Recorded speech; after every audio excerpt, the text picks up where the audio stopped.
Hello friends, જય શ્રી કૃષ્ણ. તો શિયાળો છે તો બધાના ઘરે બનતો જ હોય છે, પણ બધાની ટિપ્સ અલગ અલગ હોય છે. તો આજે આપણે આ ખજૂર પાક બનાવીશું માવા વગર. તો માવા વગર ખજૂર પાક કેમ બને એ આપણે જોઈ લઈએ. તો આપણે આ બદામ લીધી છે અને બદામને આપણે રોસ્ટ કરી લઈશું.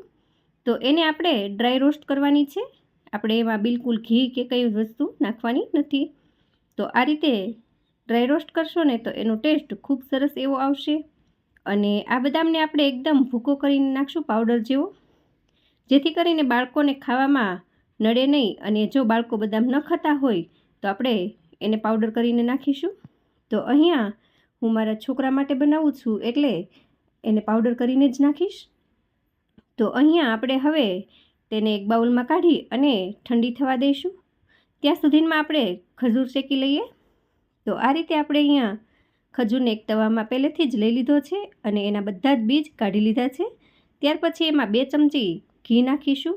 તો અહીંયા આ રીતે જામેલું ઘી છે એટલે 2 ચમચી પીગળશે એટલે વધારે થશે.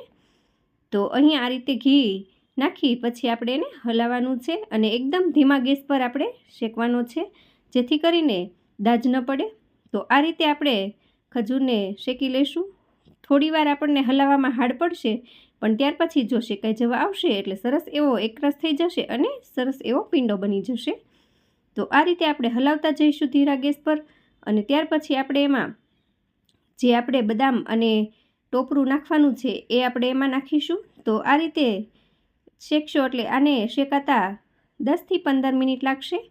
તો આ રીતે જુઓ કે થોડોક એમાં ચેન્જ થવા લાગ્યો છે. તો જુઓ એકદમ એકરસ થવા આવ્યો છે. તો આ રીતે ખજૂરને સરસ એવો શેકી લેવાનો છે.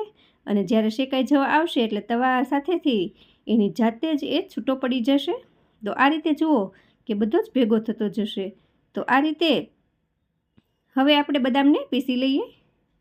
તો જુઓ કે બદામને એકદમ હું પાવડર કરી અને પીસવાની છું. તો એમાં આપણે જરાય મોટી કણી ન રહી એ રીતે જ આપણે પીસવાની છે. તો જુઓ કે બદામનો આપણે પાવડર કરી લીધો છે. તો આ પાવડરને આપણે એક વાટકામાં કાઢી લઈશું. તો આ રીતે બદામને પીસીને નાખશો તો બાળકોને ખબર પણ નહીં પડે અને એને કંઈ ટેસ્ટ પણ નહીં આવે.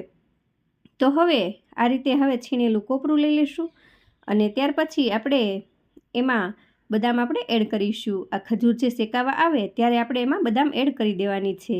આપણે રોસ્ટ કરેલી છે એટલે આપણે અગાઉ નાખશું નહીં તો પણ ચાલશે. તો આ રીતે જુઓ, તમે રોસ્ટ ન કરો ને ડાયરેક્ટ પીસી નાખો તો તમારે ખજૂરને થોડીક શેકાવાની વાર હોય એ પહેલાં નાખી દેવી. તો હવે આપણે એમાં થોડું ટોપરું નાખી દઈશું અને આપણે એને હવે સરસ એકરસ થઈ જાય મિક્સ એવો કરીશું. તો આ રીતે આપણે હવે મિક્સ કરી લેવાનું છે. આમાં બિલકુલ માવો નથી નાખ્યો. અને જુઓ કે સરસ એવું ઘી પણ દેખાઈ રહ્યું છે.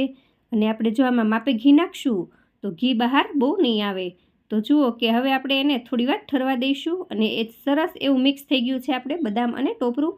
તો આને થોડીવાર ઠરવા દઈ અને આપણે હાથમાં લઈએ ત્યાં સુધીમાં એવું ઠરે એટલું આપણે ઠરવા દેવાનું છે. તો જુઓ હવે આપણે અહીંયા આ મિક્સર ઠરી ગયું છે. તો હવે આપણે એને આ રીતે ગોળી વાળી અને તમે જે શેપ આપવા માંગો એ શેપ આપી દેવાનો છે. જુઓ કે આ ખજૂર પાકમાં ઘી કેટલું છે એ આપણા હાથમાં દેખાઈ રહ્યું છે. તો હું આ રીતે થોડું ટોપરું બચેલું હતું એમાં આ રીતે એને કોટ કરીશ. તો આ રીતે હવે બધી જ હું ગોળી વાળું છું, જેથી કરીને બાળકોને આપવામાં પણ સારું પડે એટલા માટે. તો આ રીતે આપણે હવે બધી જ ગોળી વાળી અને આ રીતે ટોપરામાં આપણે કોટ કરીશું. તમે જે રીતે કરતા હોય એ રીતે પણ કરી શકો છો. તો તમે કઈ રીતે કરો છો એ એકવાર જરૂર જણાવજો કોમેન્ટમાં. તો હવે આપણે બધો જ ગોળી વળી ગઈ છે જુઓ, અને બધાને આપણે ટોપરામાં આ રીતે કોટ કરી લીધી છે. તો હવે આપણે એને એક ડબ્બામાં ભરી દઈશું. તો તમને અમારો વિડીયો પસંદ આવ્યો હોય તો લાઇક, શેર અને સબસ્ક્રાઈબ જરૂરથી કરી દેજો. તો આવા જ નવા વિડીયો જોવા માટે ચેનલને સબસ્ક્રાઈબ કરી દેજો. હવે મળીએ નેક્સ્ટ વિડીયોમાં. જય શ્રી કૃષ્ણ.